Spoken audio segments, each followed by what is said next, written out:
The destructive injury vortex. Hey, I'm Sarah from mostmotion, and I'm here with another video for every sports and fitness coach who wants to help their clients avoid injury and achieve the best possible results. So, what do I mean by vortex? I mean the thing that sucks people in, and the more it sucks them in, the worse and worse and worse it gets. So, what does that have to do with you and your clients? Well, your clients believe that pain goes away with exercise, and it doesn't.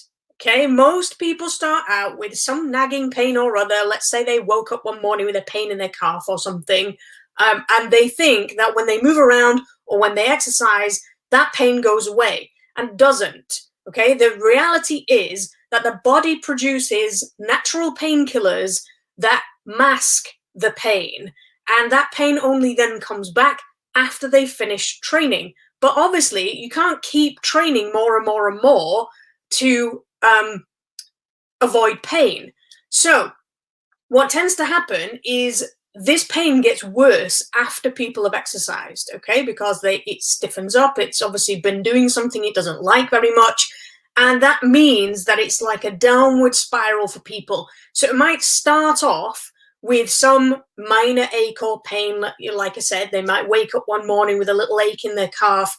They move around, they go downstairs, have a cup of tea, and by the time they get down the stairs, it's gone. Okay, that's kind of how it starts. But then it develops into the pain that's there all the time. It wakes people up in the night. It can be, oh, I can only train for 20 minutes before the pain starts to kick in. You might only be able to put weight on it for, after about 10 minutes in the morning, something like that. And basically it stops people training eventually. And this downward spiral absolutely destroys your participants' mental and physical health, because eventually it stops them training. But on a mental side of things, it's a bit like when you're wearing a new pair of shoes for the first time and you don't kind of test them out before you go on a big long walk. So you might start out noticing that your heel is rubbing in the back of your shoe.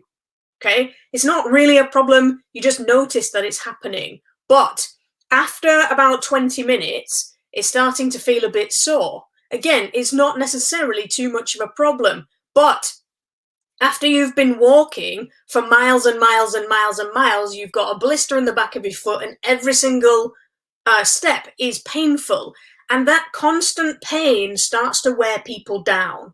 Okay, anybody who's had any chronic, long-term or low-level pain will tell you just how miserable it makes people. Okay, and when they're miserable, that means to you that they're not motivated to train. They can't train. It's frustrating to people that they can't train. All those things that get in the way of your coaching. But it's really important to you as a coach, because as it's destroying their ability to train and their motivation to train, it's also destroying your coaching value.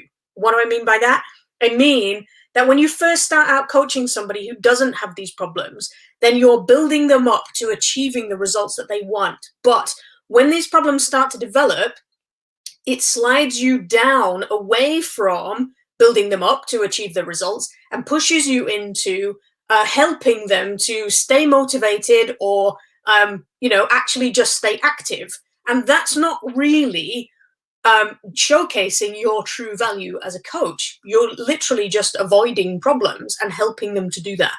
And then eventually it pushes you into just waiting for them to come back after they've had treatment. So you go from helping them to not helping them at all, which is not what you want. So what can you do about it? Well, the first thing you can do, and the most important thing you can do, is recognize the vortex, okay? When you recognize the vortex, you know what you're looking for. And when you know what to look for, then you can understand that the problem itself is most likely to be a movement restriction issue. And that means that you know that it will get worse if you don't do anything about it. Okay, when you know the vortex is happening, you can recognize the signs early. You know that it's going to get worse if you don't do anything. It's most likely to be a movement restriction problem. So if you don't know anything else, your skill set is priority, because if you don't know anything else about how to help with this issue, then you can refer people out early, or you can educate your clients and teach them about the vortex and let them know that this pain is not going away just because they're exercising and they can't feel it at the time. Okay, so you can educate them, you can teach them, and you can help them to understand that avoiding the issue isn't going to help.